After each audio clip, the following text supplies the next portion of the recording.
Well, hello, my lovelies. How are you today? It's been a couple of weeks since I've been with you. Of course, Diego was with you a couple of weeks ago, but I haven't been with you for a couple of weeks. Hi, Brooklyn. Brooklyn, are you still in Europe? I've been seeing all your incredible adventures. It looks amazing. Excuse me. Hi, Karen. Hi, Renee from Tennessee. Hi, Adam. We had a wonderful time away, Adam. We had a great time. Beautiful trip. Excuse me. It's great to see you too, Brooklyn. Hi, Jim. Hi, Allie. So great to have you guys here. And I'm going to let you know tonight is really a answer your question.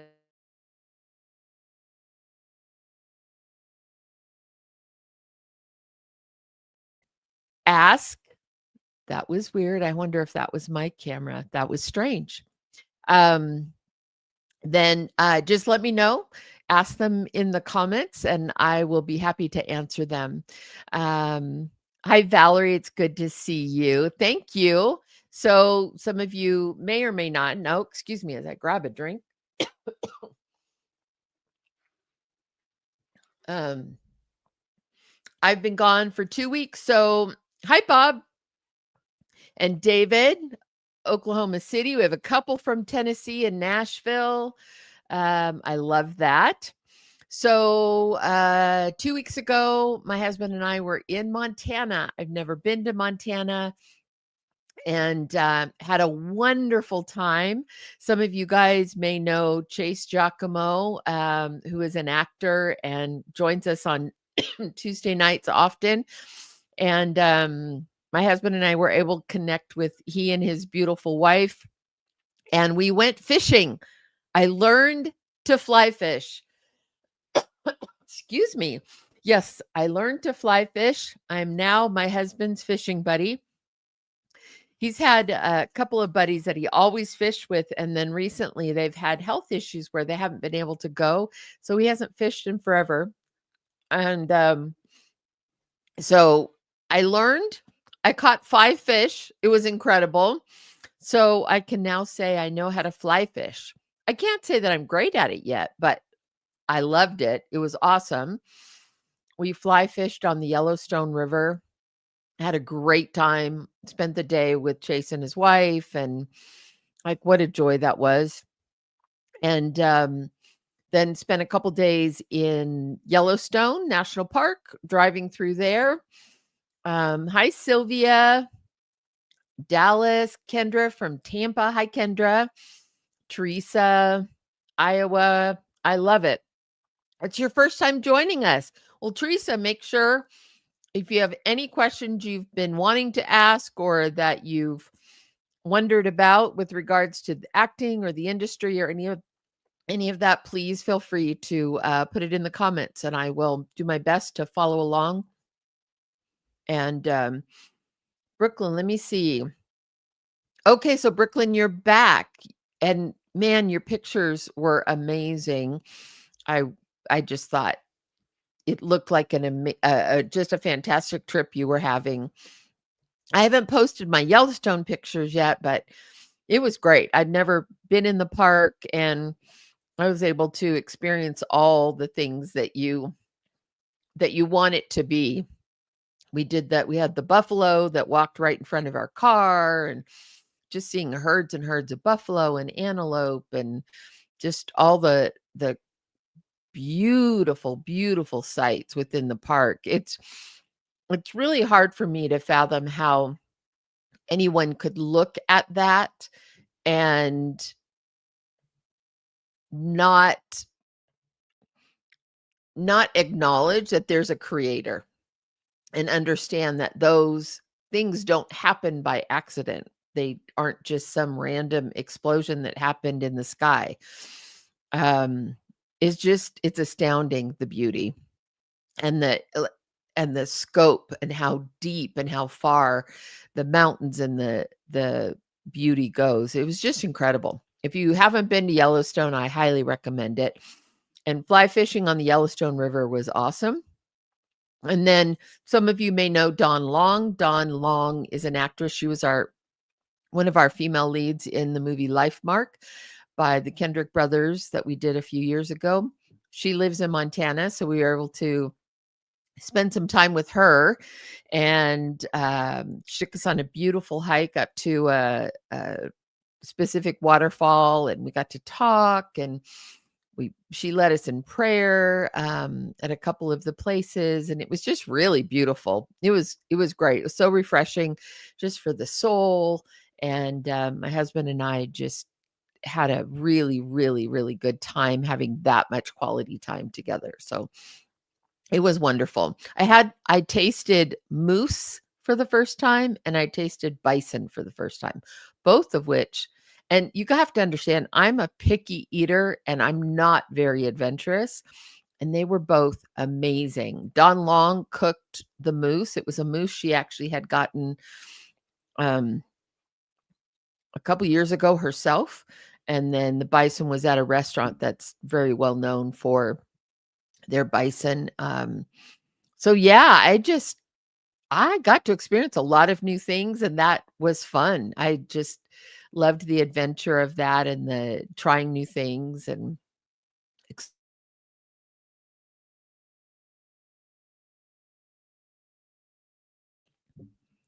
okay, if that's me, that my camera keeps going out, let me check my connections and make sure everything is good.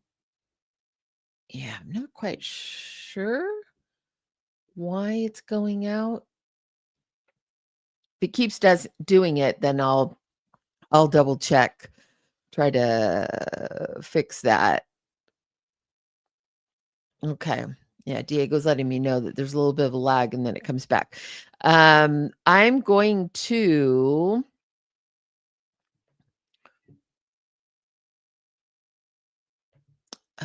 try to shut down a few things, and maybe that will help take the burden off of my hard drive. You know, when it's time for a new computer and you just keep putting it off because getting a new computer is not fun. I'm at that place. So I'm trying to baby this along, but don't know how long it's going to last. Okay, so let me look in our comments. Anyway, I'm glad to be back. Last week, I was at the premiere for A Week Away, the series. You guys, it's so good. I'm so excited for you to see it. It'll come out on Angel Studios, on the Angel platform. I don't know the exact date because they've shifted the dates a little bit. So I actually just talked to Neil Harmon earlier, and he said the dates might shift a little bit. So just keep your eye out, and we'll try to post when we have the exact dates and we know it's coming. But you are gonna love it. It is so good. Powerful, powerful. It's and fun. Really, really fun. So okay. Megan, your daughter learned how to fly fish for an audition. I love it. And then got a call back. I love it. That's great. Well, whatever reason you learned, it's always nice to do something new and learn a new skill. Um, let's see. Jonathan, first timer, welcome from the Twin Cities. I was in Minneapolis for 2 hours and 15 minutes on my layover.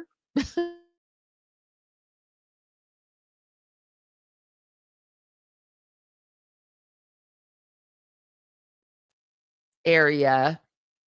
Goodness. Gremlins are trying to get at us. Let me see. I'm going to try to make a switch on the fly and see if it helps us. Well, I probably shouldn't do that. But okay. Let's hope it just keeps going okay. Okay, sorry about that, you guys. Usually we don't have those kinds of technical issues. I guess my computer's had a couple weeks off too and is trying to get back in the swing of things. Okay. Yes, Karen, Montana and Yellowstone are gorgeous. We're happy to have you, Jonathan. Let's Teresa. New to all this and dealing with some unexpected life changes right now.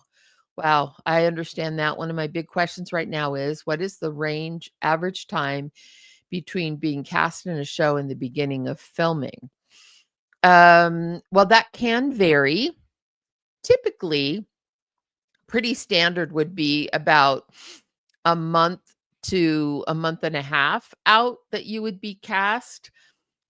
Normally, I, as a casting director on a project, am brought in maybe 12 weeks ahead of time. And then we start locking cast usually anywhere from 6 up to the start of production. 6 weeks out up to the start of production. Just depends on, how complicated it is or how it's been going. But I know some people are cast way in advance.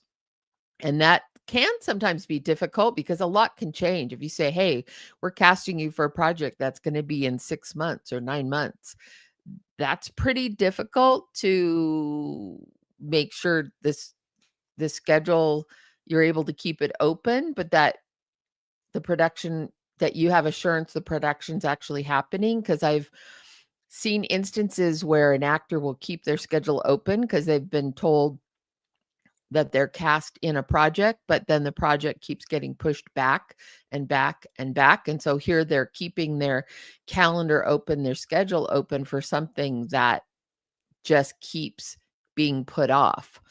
So you kind of have to be careful about that. Anything where you're cast way far in advance. So maybe Teresa, write a little bit more about maybe the context of why you're asking that question, and I could be more specific for you.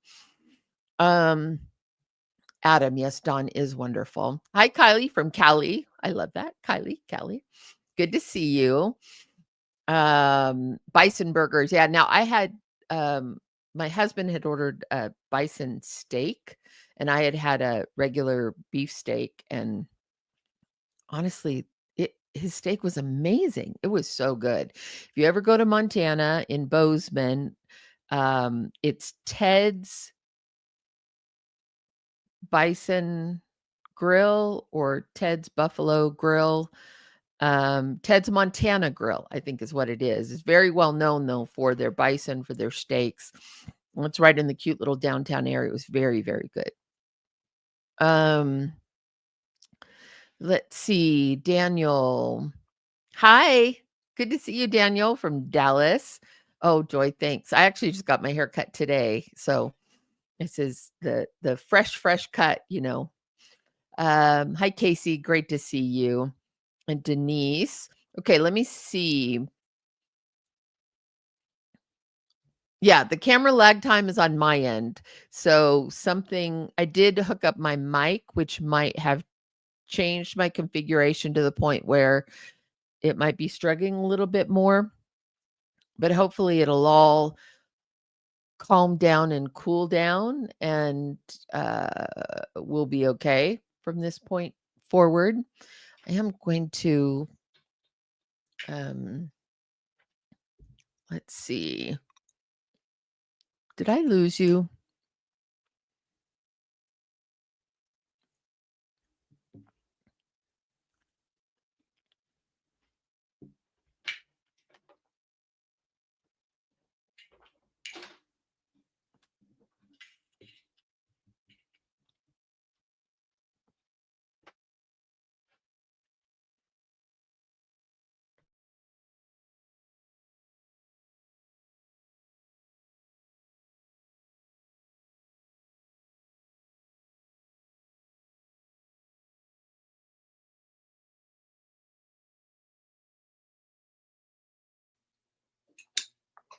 So, so what's up, y'all? I am not Beverly.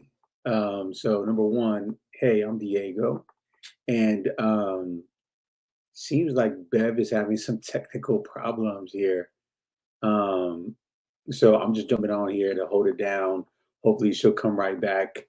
What's up, Joy? What's up, Adam? Adam, I feel like I haven't seen you in a while, bro. Hopefully you're doing well. Diego to the rescue. I don't know what I'm going to be rescuing though. I'm just here to hold it down until Beth comes back on. But how about this? Um, can everyone like? Oh, Bev is back. All right, here we go. All right, here we go. I'm back. Oh, but that's weird.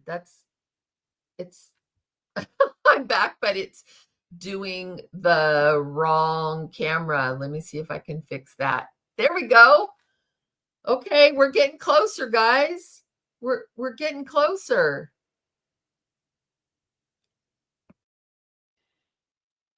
Can you hear me? Can you see me? I think we're okay. I don't know. That was crazy. For those of you who are coming for the first time, I promise it's not always like this. It's just I tried a different setup tonight and it's been a couple of weeks and clearly that different setup.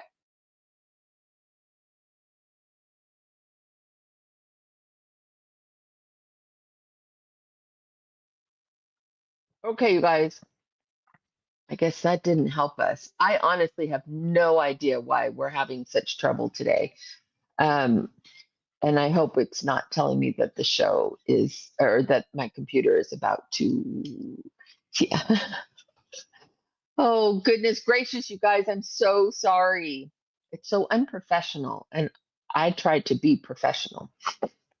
Okay, let me go back. So let's see.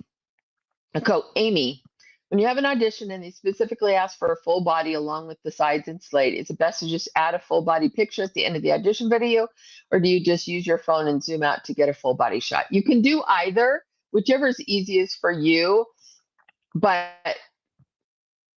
it doesn't work as effectively when um, it doesn't work as effectively when you like take your camera and then walk it back. It's you're better.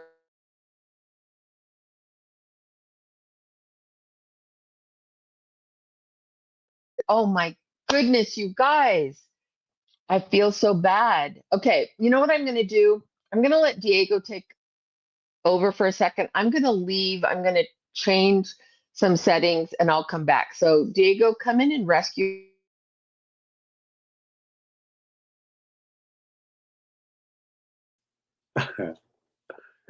Oh man, y'all don't understand. This is like frustrating on the back end because I keep thinking, what can I do to help?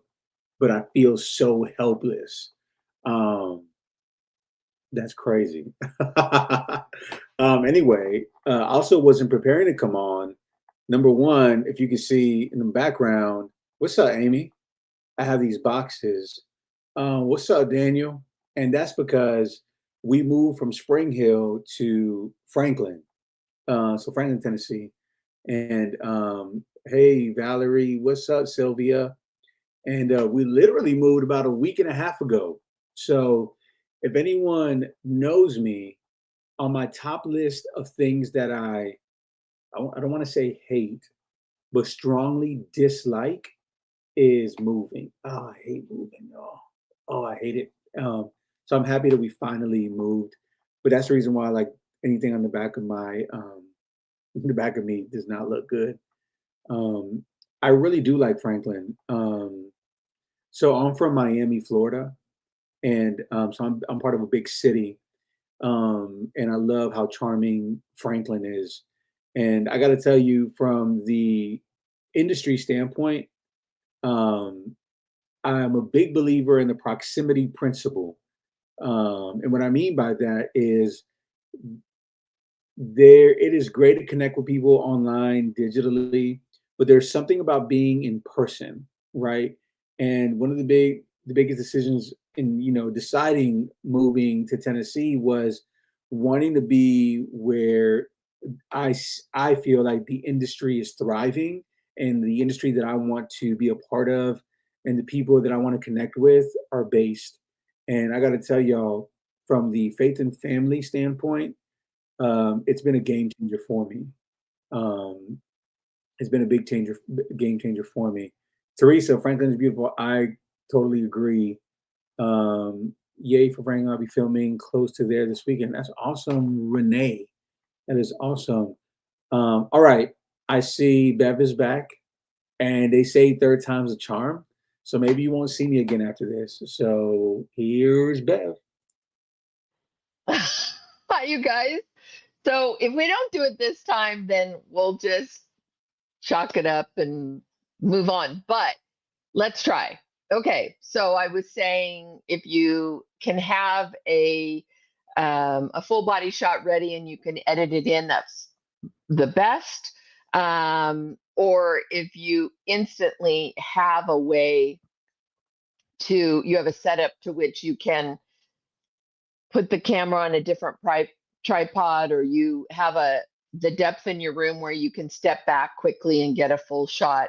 That's great. What I've seen people do though is like trying to carry the camera and move it and it's going, and that's not the most ideal. So anyway, that's that.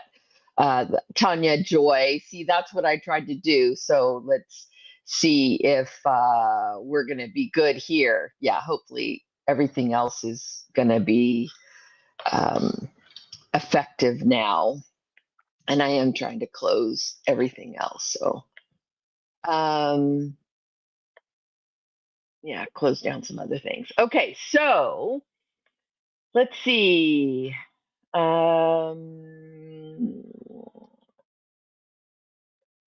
Katie Lattimore. So was there moving is so moving is very stressful, extremely stressful. Let's see. I want to make sure I didn't. So Don, you had that was the first time you were asked to slate full body. That's surprising. Um Carolyn Wong wrote, can you that she could hear and see me, but now she's hungry for a bison burger. I love that. I so love that. That's perfect. Okay. All right. Let's see. So, oh, Chad Gunderson, of all the weeks for you to tune in, it's the week that I'm having all the internet issues. But it's just, Chad, I want you to know I'm human. You know, I know you thought that I was just a machine and I never made mistakes. Jack Gunderson, yeah, is a producer on The Chosen, and so we worked. Well, we've worked together for probably close to 20 years, I guess. I think at least 15, if not longer. So Chad definitely knows how human I am. That's for sure. Oh, love you too, Chad. Chad is just one of the most wonderful producers, great filmmaker. Love what he and his business partner are doing at Out of Order Studios. And every time you watch The Chosen, you guys know that Chad's blood, sweat, and tears is a part of that show. Um, yeah, he makes that machine run. Okay, so let's see. Ali, for those who will be performing monologue at the Creative Exchange, what will that process look like? Which, by the way, I just want to reiterate, Creative Exchange is coming up in September and in Nashville, or actually Franklin, Tennessee. It's going to be a fantastic time together. And some people ask, you know, like what conferences, what things should I go to? What are the benefits? What are the pluses and minuses of some of the different options? I'll tell you what's the great thing about the Creative Exchange is that it's for actors. It's completely for actors. So as opposed to some conferences and festivals that are covering a wide array of the filmmaking space, you know, from pre-production to post-production, distribution, all of that. This is actors, and all of our thoughts, our programming, our teaching is all focused on the actor. And so it will be very interactive in that way, in that we want to answer your questions. We want to have a dialogue with you. We want to share our experiences, and also want you to be able to talk to each other and share your experiences with each other as well. And it's such a great array of people who are coming to teach and mentor myself. That sounded bad that I said great array and then I named myself. I'm just me, but the great people, Lee Allen Baker is going to be there doing the monologue showcase with me, Robert Amaya, wonderful, talented actor, great with comedy, but actually great with drama and just has an amazing heart for ministry. And then Kelly Masters and Bobby Chandler speaking on other aspects of what it is to be an actor and performer as a whole, but also just someone who is in the spotlight or someone who is kind of in front of the camera or out in public and a public persona, and just sort of our whole spiritual being, and how do we stay connected to our mind, body, and spirit. And so we really want to address all of those things over the weekend that we have together. So now, to answer your question, Allie, for those of us who will be performing monologues at the Creative Exchange, what will that process look like? So what we do is, and what we're doing this time is, we actually have 2 sets of people. So you'll perform your monologue for myself and whoever I'm paired with. One time you'll come up, you do your monologue, we'll give you feedback, and usually have you do it again, or at least part of it again. We'll give you direction and feedback and kind of some things we may want to play with. And then you incorporate that feedback and get to do all or some of it again. And then this year is different than last time, which is then you're going to go and do the same process with 2 other people, Robert Amaya, and whoever he's paired with, and you get to go through that again. So you're going to get hands-on practical feedback from 4 of us who have been in this business a long time and who come from varied backgrounds. I come from the casting side. We have our Lee Allen and Robert coming from the acting side, both comedy and drama. So it's really going to be great. And when you perform it, you get to perform it, take direction, take notes, incorporate that direction, and experience that all on the fly. And so, it's really going to be great. So that's what you can expect. You're going to actually do it twice in 2 different groupings. And so you'll have a lot of chance to be up and performing and on your feet. And then everybody gets to watch everybody else. So you learn with, your group, you learn as everybody else is doing as well. So it's super, super, super helpful that way, I think. Mark says, is a vertical acceptable or is a landscape the way to go? Vertical is fine, especially for a full body shot. Vertical is fine. Now, when you're doing your actual self tape, of course, landscape horizontal is better, but for a full body shot, vertical is totally fine. In fact, probably much easier, for sure. Let's see. And if I missed someone's question higher up in the comments and I'm not seeing it, just ask it again and I'll refresh. Let's see. I would also like to know more about the expectation for the monologue. Okay, Anne, you were chiming in with Allie. Yeah. And one of the things that I wanted to say is about, I've had the question of what kind of monologue do I choose? We aren't looking for anything in particular. In fact, I really, really do not want you to make your choice based on what you think we want or what you think the audience will enjoy. This isn't this isn't a variety show where you're responsible to entertain the audience. This isn't a competition. There's no judging. There's none of that. This is about you presenting your work, your craft. It's about you diving into a piece and working it out and processing it and coming up with what you feel like is the best approach for you. And so what's most important, in fact, the only thing that's important, is that you choose a piece that you connect to strongly, that you can.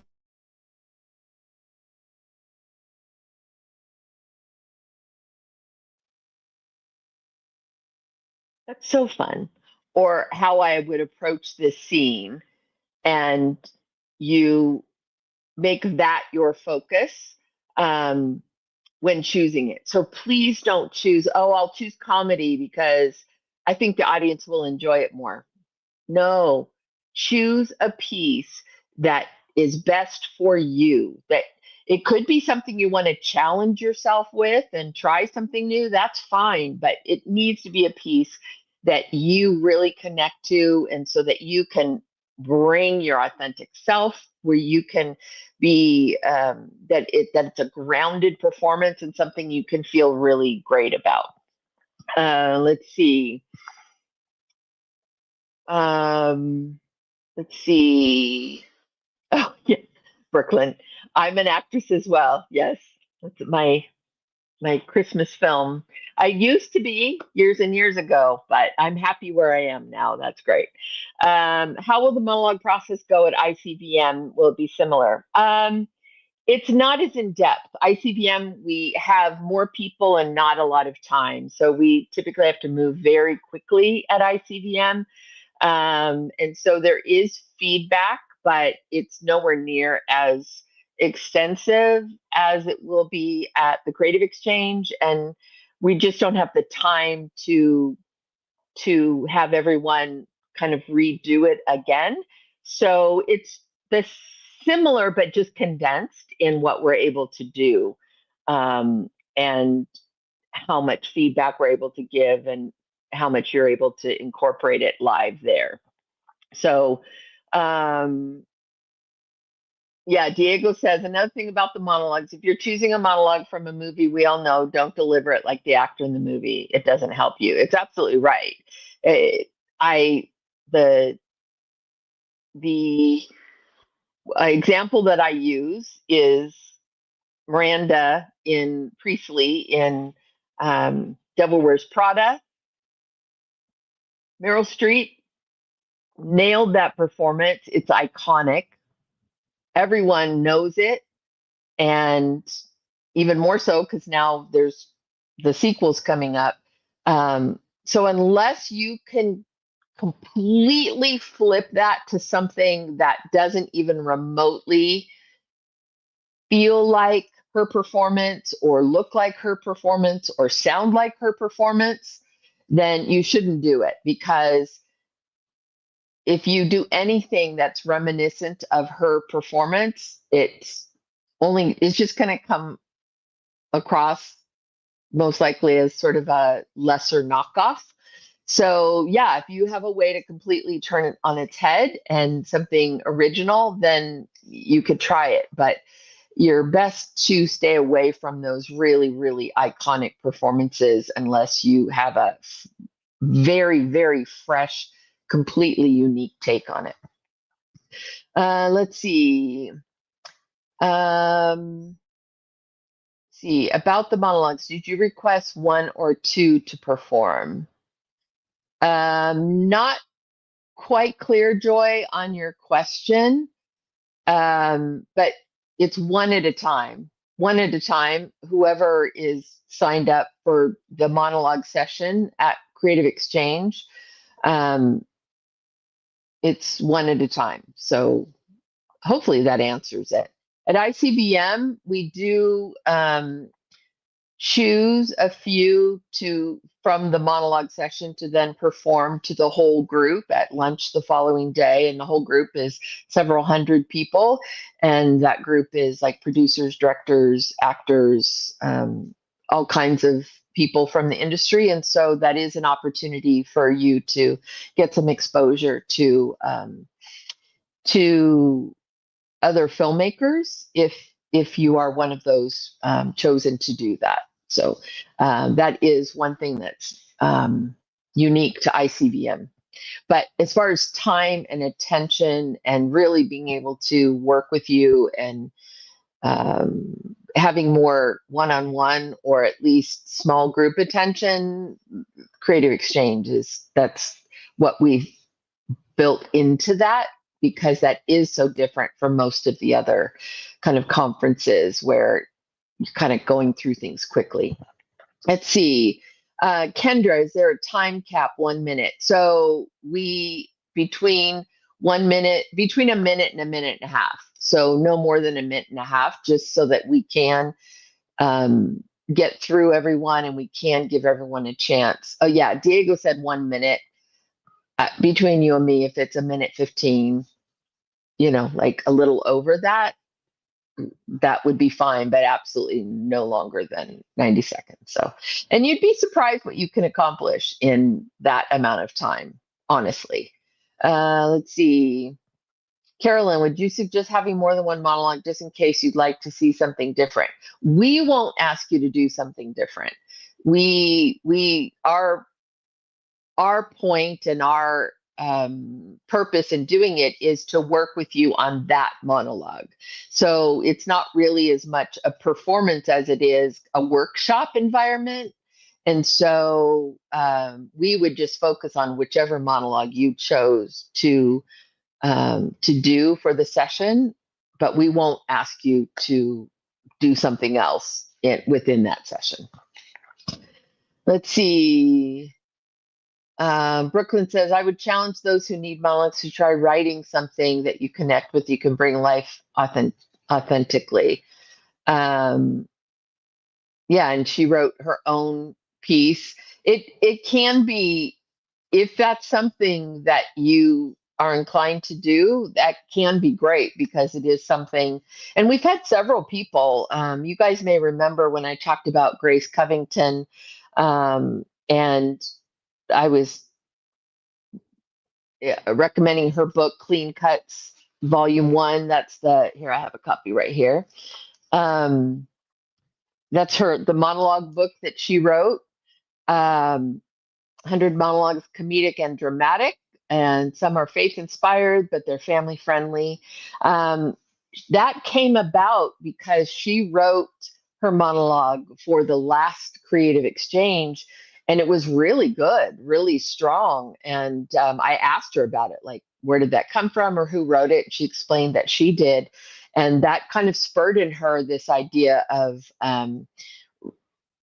well, we've also had conversations about the need for content, like where do you find monologues and where do you find clean monologues? And that spurred her on to write that book.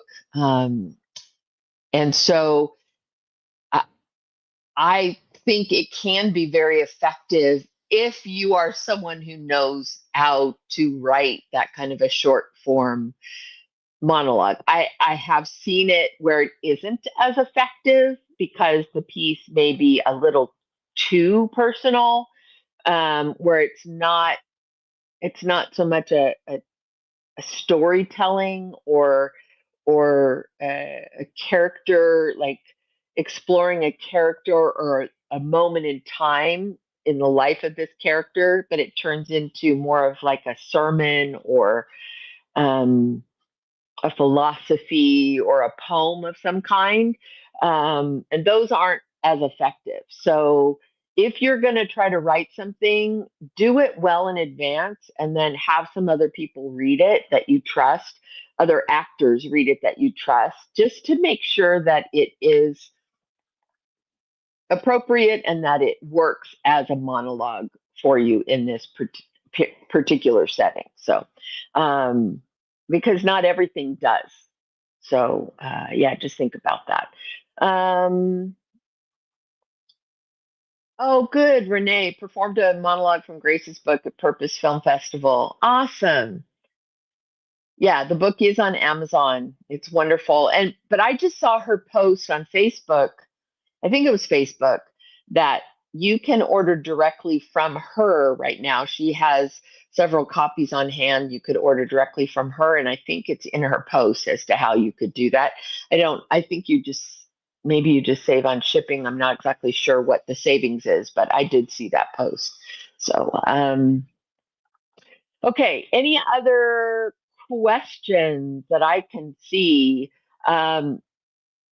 I had the pleasure of talking to a an 18-year-old budding actress who has not done a ton, but has kind of gotten bitten by the acting bug and was asking, where do I start and what do I do? And that's a huge topic. But I was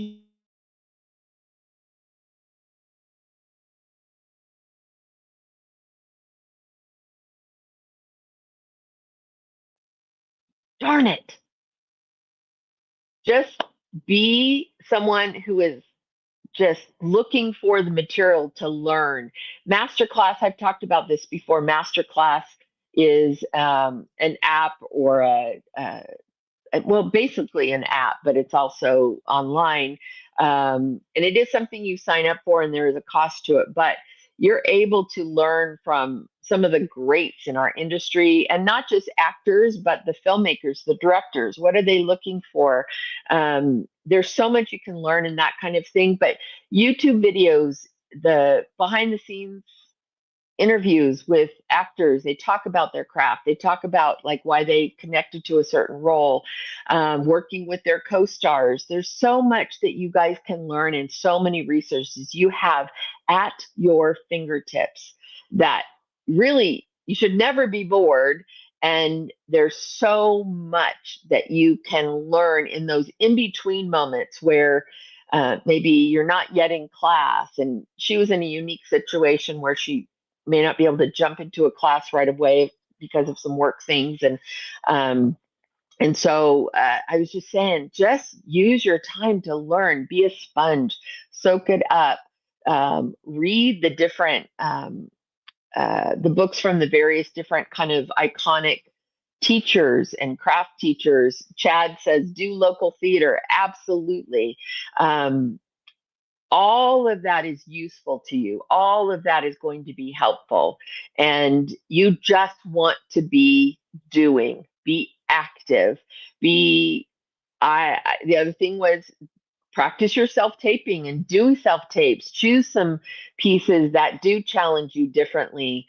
Put yourself out there, and it's really important to just keep the muscles growing and doing. And so that's one of the big things that local theater does for you. Not only does it help you build a community of people who live around you, and that can be great too, that community and just camaraderie of other actors out there. Is a lot you can learn. A lot of theater has, multi-generational casts, and so you can learn from some people who've maybe been in the industry a lot longer than you have.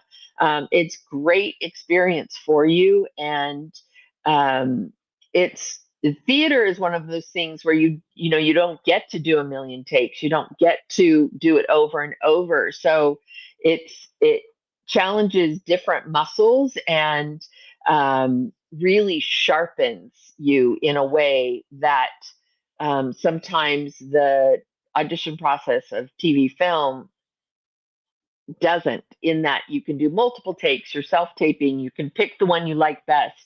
Whereas theater, you're on, you're flying without a net and you're just on. I think theater also, local theater or theater in general, also continues to train you to listen, because one of the things about doing monologues on your own or self-tapes or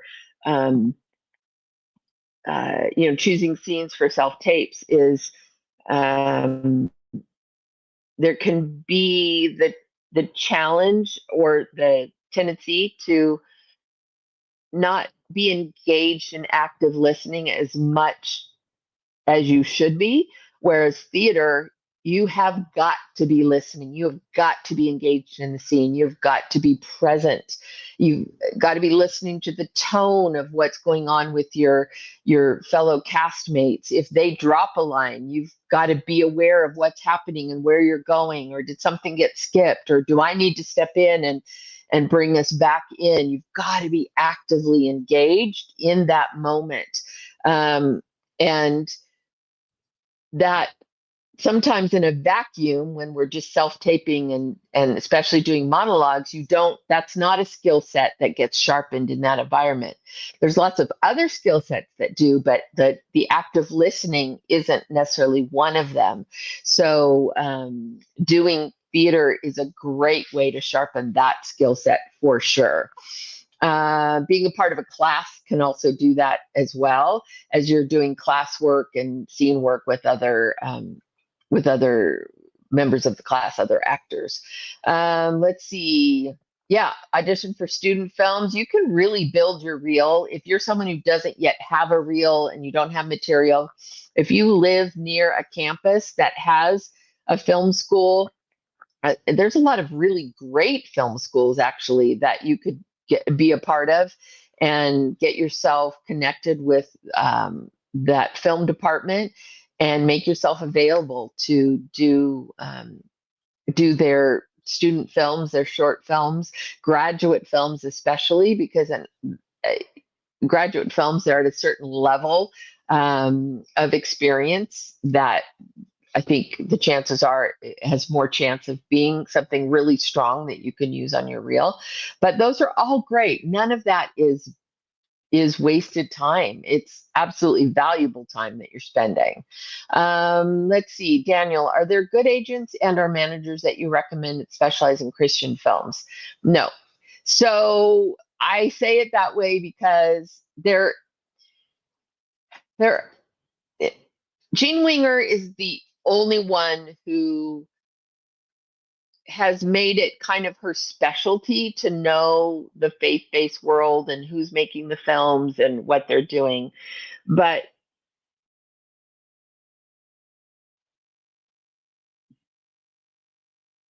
Jean, of course, is a wonderful believer herself, but she also does.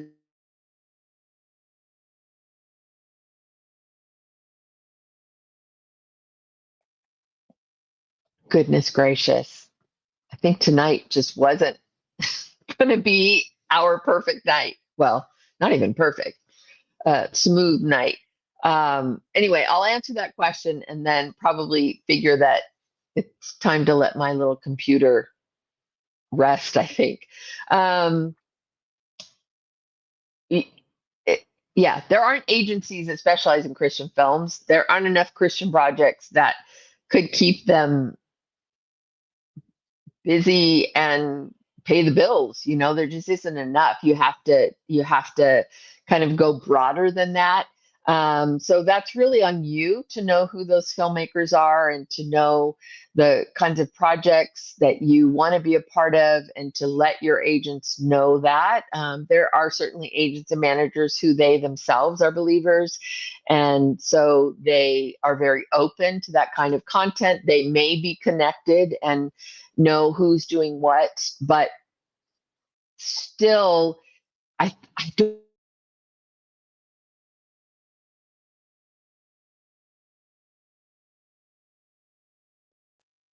quite so narrow when it comes to the agency thing. So, okay, my computer's clearly having a struggle today, you guys. I really apologize that this has been less than smooth. And maybe we can talk about the agency manager thing more broadly on another session. But before my computer completely throws a fit, I think I'm gonna sign off. And I feel horrible. I feel so bad, especially for those of you who this is your first time joining in. But I really don't know what's going on. So I think I'll just let it rest. So hopefully those few questions answered were helpful. And I will look at these other questions. Lynette, I see your question. I want to answer that. So I'll try to look at that for a next session. And you know what? Let me answer it really quick. Lynette says, my daughter's a budding actress currently studying in LA area during the school year for film and screen. She's done lots of extra work in Texas, but she really wants to act as a supporting or lead.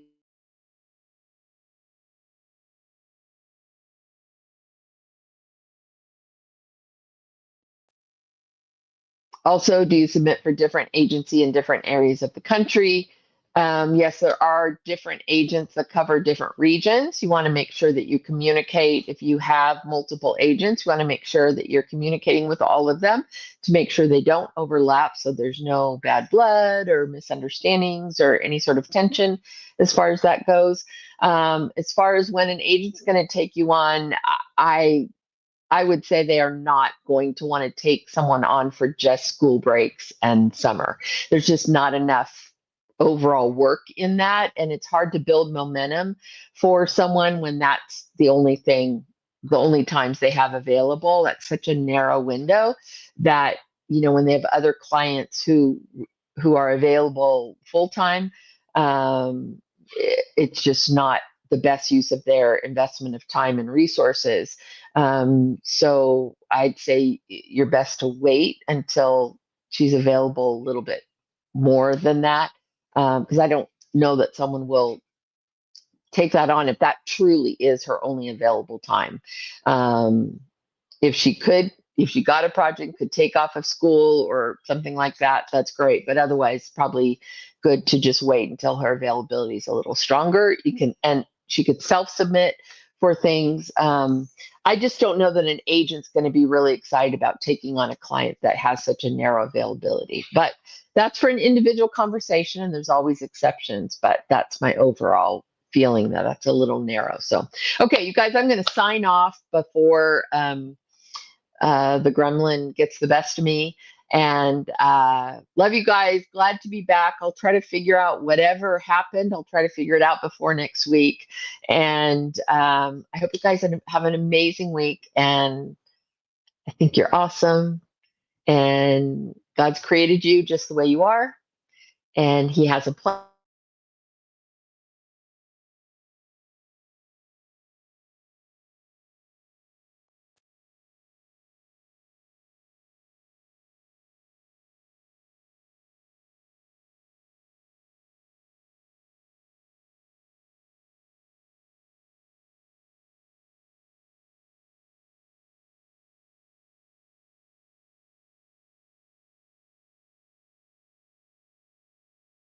Second Creative Exchange Conference. We had a great one in Charlotte, North Carolina, but we're now excited to bring it to Franklin, Tennessee. We have several people coming back again. We have Beverly Holloway, who's a casting director for several Faith and Family films. We have Lee Allen Baker from the Disney Channel, Good Luck Charlie, and several other films as well. And we're gonna have Robert Amaya, Pastor Bobby Chandler. We're gonna have Kelly Masters, who's an NFL agent, and we're gonna have One Common, who's gonna be leading us in music as well. Plus, we have a couple of special guests joining us. After attending several conferences, I think there are many things that they do well. But one thing that I really wanted to focus on at the Creative Exchange is really equipping the actors and the creatives with the tools necessary or with the tools needed to thrive in this industry. As we all know, this industry is difficult. It's very challenging. And that's one of the reasons why we don't promise that we're going to hand over a dream to you, or if you do these steps, you're going to be able to reach your dream.